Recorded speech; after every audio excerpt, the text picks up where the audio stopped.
大家好，我是小青。大碗里加入180克糯米粉，1个食盐，1个松露馅，先搅拌一下，把里面的调料都混合均匀。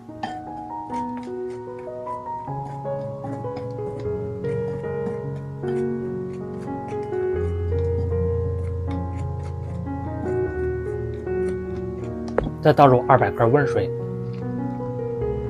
继续搅拌一下。我每天都会分享一道家常美食食谱，感谢您在影片下方为我点个赞及订阅支持一下，非常感谢您。一直搅成稍微稀稠一点的糯米粉浆就行。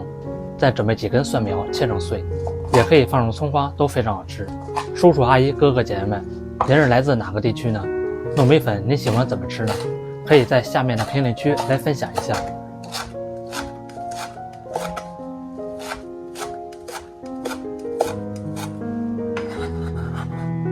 切好放入糯米粉浆里面，再加入一点食用油，继续来搅拌一下，让食用油和蒜苗碎都混合在一起。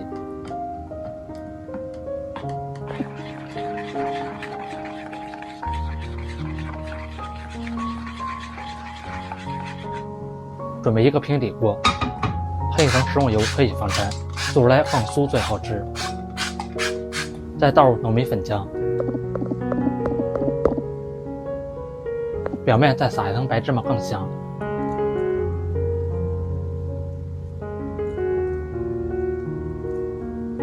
全程使用小火慢慢煎，表面煎到进行凝固，再喷一层食用油锁住水分，用叉子滑动一下。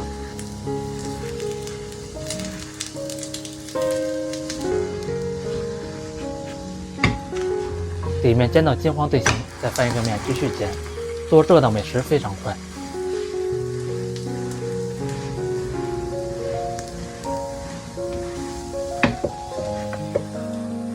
中途勤翻动，多转动一下，糯米饼这样更受热均匀，做出来也比较好吃。我大概煎了10分钟左右，一直把两面都煎到金黄酥脆的样子就可以了。熟透以后放在案板上来听一听，非常的酥脆。再改刀切成小块，吃起来更方便。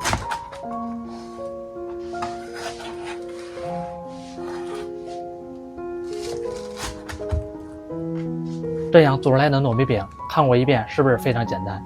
吃起来的口感焦香酥脆，咸香适口，结合蒜苗和芝麻的香味，非常过瘾，是一道家庭中不错的营养食谱。